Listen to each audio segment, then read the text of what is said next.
Hello and welcome to the Flying Spud YouTube channel. And today we're going to be looking at something that I've been waiting for a very, very, very long time.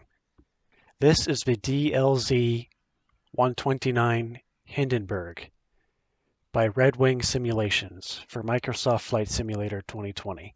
And it is, as far as I'm aware, the only quality payware airship that exists for a flight simulator anywhere. You won't find this anywhere else. You won't find it for Flight Simulator. You won't find one for X-Plane. You won't find one for Prepared. You'll probably never see something like this again for anything, anywhere. The first flight sim I ever played was Flight Simulator 2002, and I've been playing everything from 2000, Flight Simulator 2002, 2004, Flight Simulator X. I've played X-Plane 9, I've played X-Plane 10, I've played X-Plane 11, I've played X-Plane 12. Through all those years, I've never managed to find one single payware airship for any flight simulator that's well done, that's accurately simulated, that has buoyancy physics, that has, a good 3D model. I've never been able to find anything like that anywhere until today. There's an airship planned for Flight Simulator 2024. That airship is going to be the Skyship 600. That's a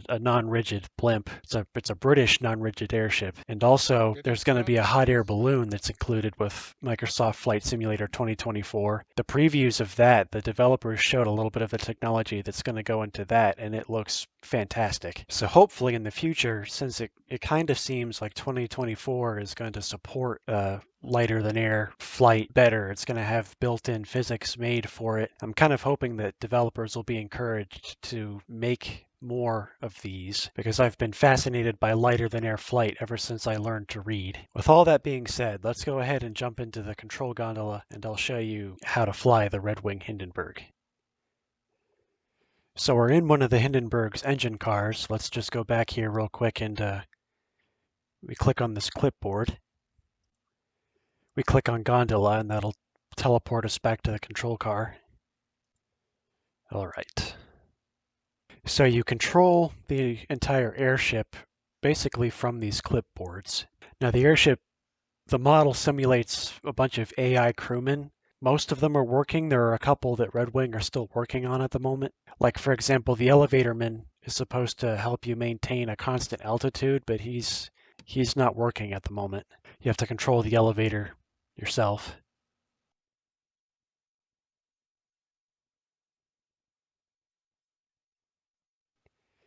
Now, as the captain, before you take off, you have to ask for a general report from all of the crewmen to make sure that they're all in the right position.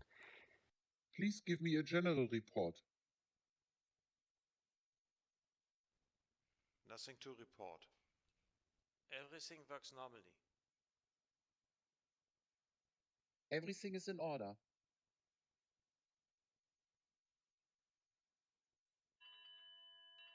I don't know if it's really necessary or not, or what exactly it's simulating, but I like to do it anyway because the manual says to do it. Everything is in order. No problem, sir.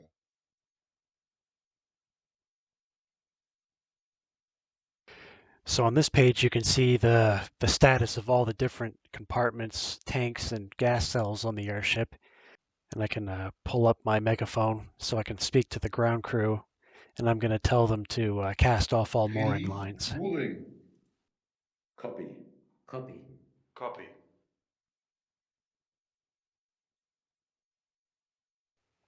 So I guess the ship is just a little bit heavy, so I'm going to release some nose ballast to start making the airship rise up off the ground.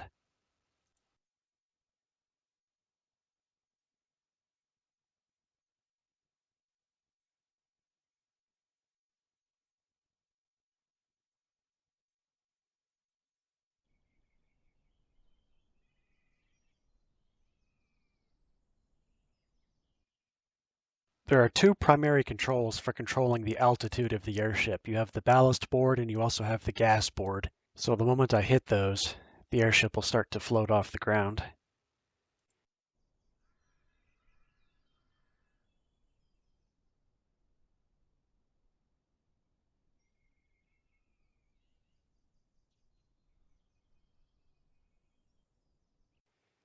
We want to go ahead and keep pulling these to gain some height. That way we can start the engines and pull up the mooring lines.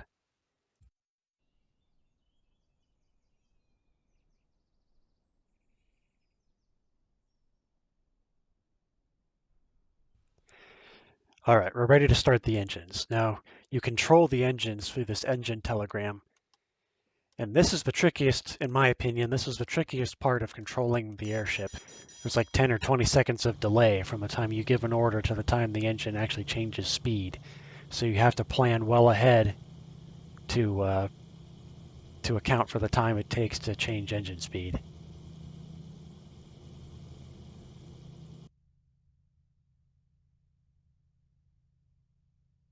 Haul up the moorings. Roger. You control an airship more like an Roger. actual ship, like a Haul seaboard up the ship, than front you do a coat large cable. aircraft. Roger. So there's no direct throttle control.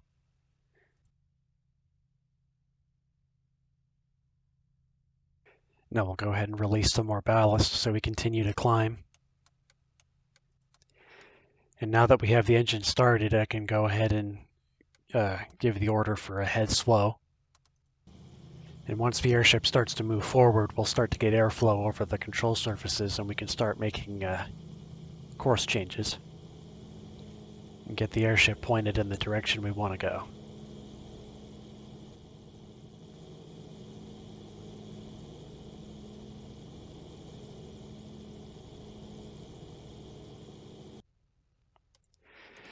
So now I'm going to start using differential thrust, and to be honest, it's the quickest way to turn the airship in any direction. And what you do is you just apply throttle, a higher throttle on one side or the other side, and that'll force the airship into a turn. But it's extremely tricky because, like I mentioned, there's a time delay between the time you give an order and the time the engine actually changes speed. So the airship can very quickly, you can very quickly overshoot your turn, and the airship can very quickly, get out of hand.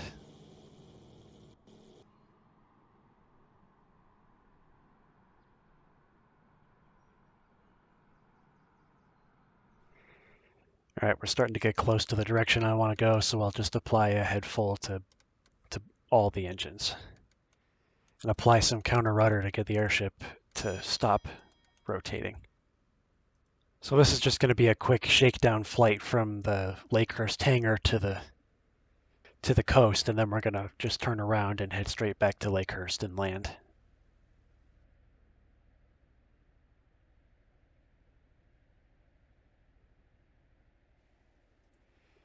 The airship has it comes with a pretty extensive manual, and I highly recommend reading it if you ever get this.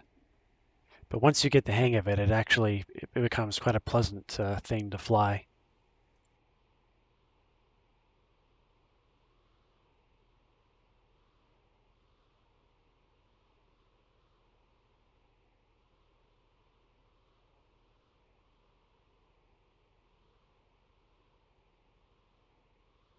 All crew on cruise station. All crew to cruise station.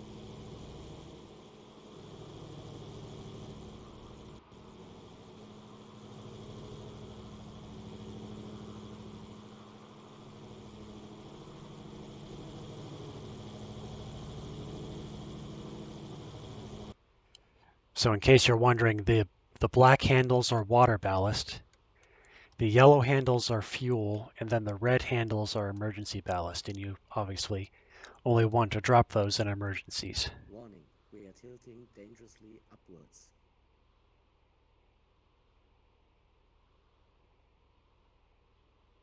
Warning, we are tilting dangerously upwards.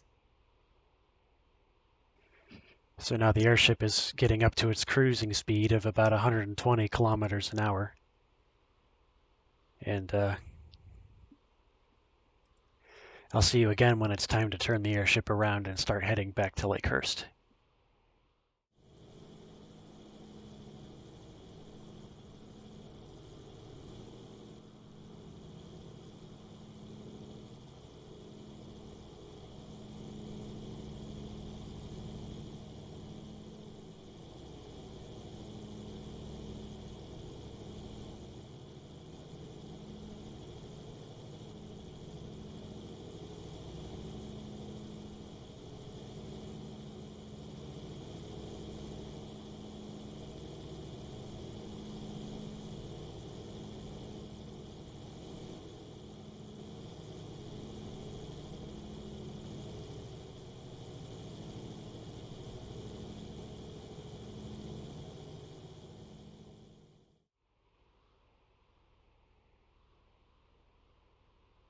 All right, now the coast is starting to come up ahead.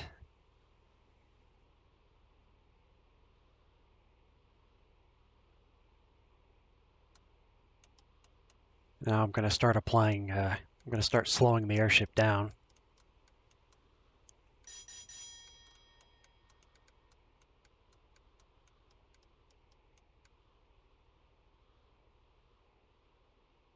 So the airship has an autopilot for the rudder. It should also have one for the elevator, but like I mentioned earlier, that's not necessarily working at the moment.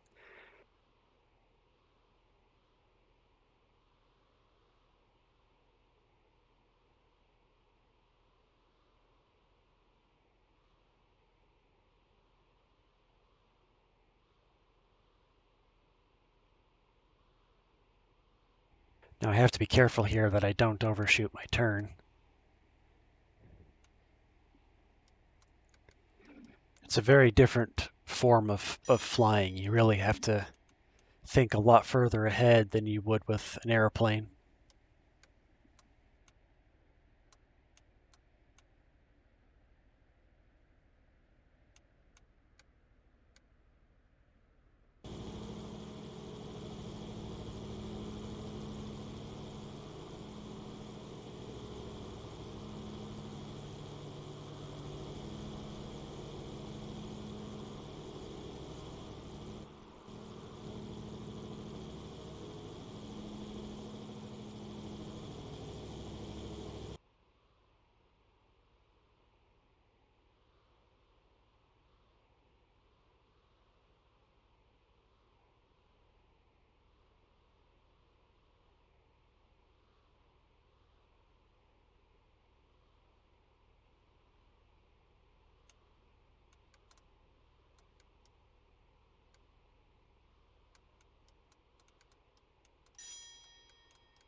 So the airship actually does have a modeled interior. Like here we can go into the passenger lounge, and we can look out the window and watch the world roll by. So you can see we're tilting pretty far upwards. The airship is not supposed to exceed, I think, it's either 15 or 5 degrees up or down, and I think we're exceeding that just a little bit. Which is why I wish the elevator man AI was working. It would make that job a lot easier. But anyway, we'll start navigating our way back to Lakehurst.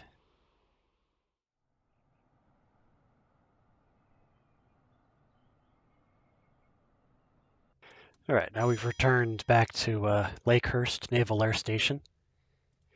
And to control our descent, we use this gas board, and we can pull these individual handles to vent gas out of the individual cells and make the airship descend. We want to be very careful and very gentle with this. And since we've lowered the mooring lines and we're close enough to the ground, I can command the ground crew to grab the landing ropes, and they'll go ahead and pull us the rest of the way down. Grab the ropes.